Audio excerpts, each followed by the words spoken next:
C'est dans la Drôme, à Châteauneuf-de-Galor, que 500 personnes, venues de plus de 75 diocèses différents, se sont réunies pour les rencontres nationales du rural. Cet événement, reporté 2 fois à cause de la pandémie de Covid-19, a été pensé pour réunir tous les acteurs du monde rural à travers la France, de tous âges et toutes sensibilités. Communautés nouvelles et actions catholiques, agriculteurs biologiques ou conventionnels, néo-ruraux ou non, prêtres, laïcs et évêques, ils sont venus de toute la France partager de nouveaux chemins pour porter la joie de l'Évangile. Notre volonté, ça a été aussi de restaurer non seulement une fraternité avec la création, mais à l'intérieur de cela, une fraternité entre les êtres humains et notamment tous ceux qui habitent le rural. C'est l'intuition profonde. D'où la volonté dans les tables rondes de réunir des gens qu'on sait différents les uns des autres, dont on savait que sans doute quelquefois ça allait pouvoir s'opposer assez fermement, et de façon à ce qu'un dialogue s'instaure et qu'on s'écoute avec bienveillance, en supposant que tous ceux qui sont là sont des gens qui souhaitent vivre l'Évangile et qui s'efforcent de le traduire dans leur vie. De nombreux agriculteurs sont présents. Très contente que les évêques se soucient un petit peu du monde agricole.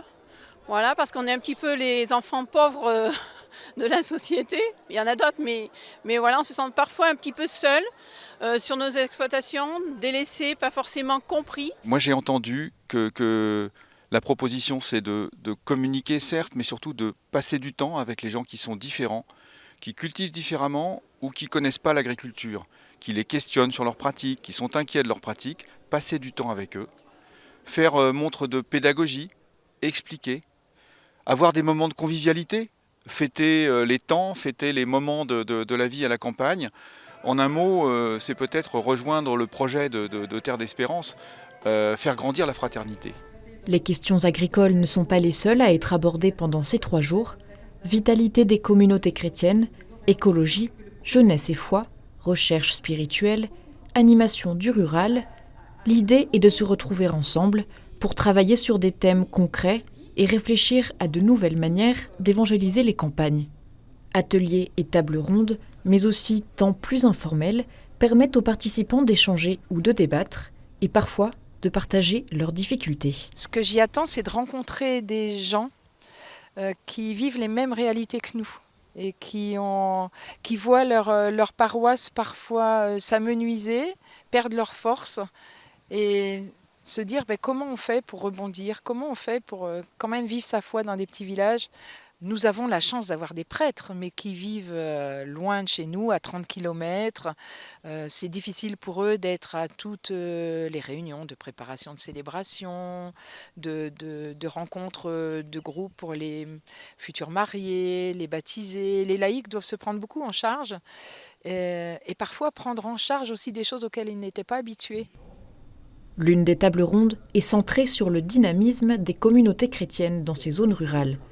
Certaines idées sont proposées, notamment la création de fraternités. Pour dynamiser les différents endroits du diocèse, il nous a envoyé comme fraternité missionnaire diocésaine, on est 8. Il y a 2 prêtres, une religieuse, un diacre en stage avec nous, et puis 2 couples. Le père François-Marie, venu du diocèse de Clermont-Ferrand, y assiste. On a vu sur le diocèse de Reims et puis le diocèse de Tulle, qui sont des diocèses qui ont les mêmes problématiques que notre diocèse, peut-être encore plus marquées chez nous avec des zones très grandes dans lesquelles nous n'avons plus de prêtres et parfois même plus vraiment de chrétiens pratiquants. Je crois aussi que ça pose la question, et ça a été dit par un intervenant sur le diocèse de Reims, il faut aussi accepter qu'à des endroits, il n'y ait peut-être pour un certain temps plus de chrétiens, ou du moins de culte, mais ça ne veut pas dire que c'est abandonné à tout jamais. Il pourra y avoir des nouveaux lieux et des nouvelles implantations plus tard, quand seront nourries des vraies fraternités missionnaires et des endroits qui deviendront missionnaires et réimplanter des églises à tel ou tel endroit et faire naître cette vie qui donne envie de nous rejoindre, de suivre le Christ plus exactement. Comme dit le pape, le temps est supérieur à l'espace. La maîtrise des espaces est devenue impossible vu le petit nombre de prêtres.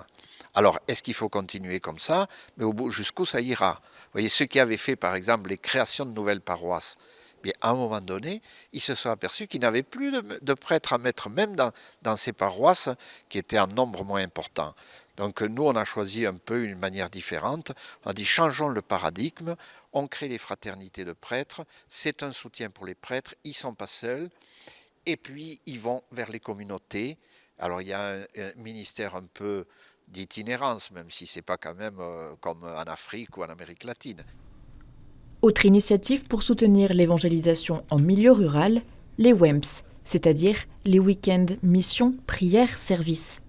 Ambroise, 27 ans, présente ce nouveau mouvement porté par des jeunes depuis 2017 dans des paroisses rurales qui font appel à eux. Leur action, en lien avec les paroissiens sur place, repose notamment sur l'évangélisation directe. En fait, vous avez 3 ou 4 week-ends, donc ça on en a 3 ou 4 des week-ends dans une même paroisse, et à chaque fois on a 30 jeunes qui viennent. Et donc on fait de l'évangélisation directe.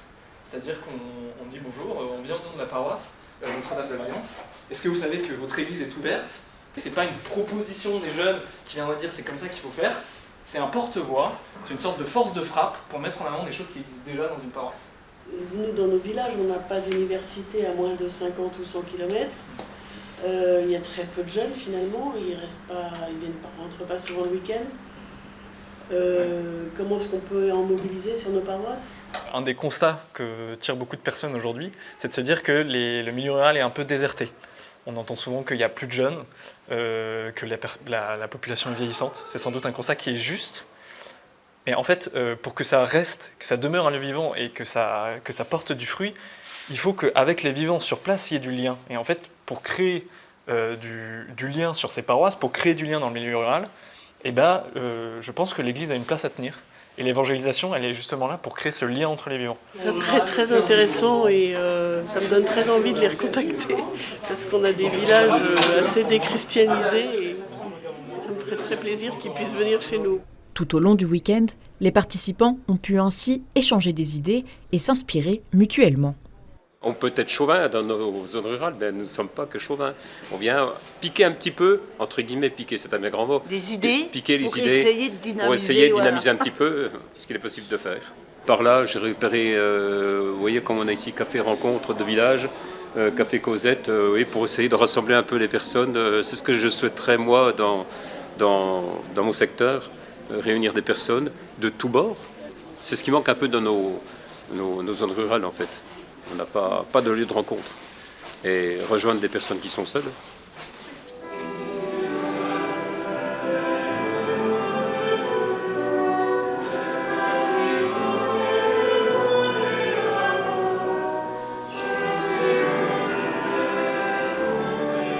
Au-delà des échanges, tous se sont retrouvés lors de temps de prière, de louanges et d'adoration.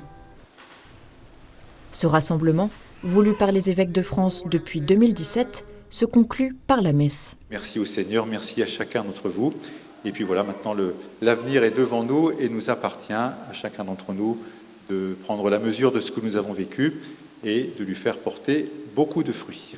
Merci. C'était ça qu'on voulait, oui, c'était un rassemblement qui soit bien sûr dans la communion et dans la fraternité, mais en même temps qui ne cache pas les défis à relever, les difficultés à traverser et puis des fois les prises de position qui sont différentes.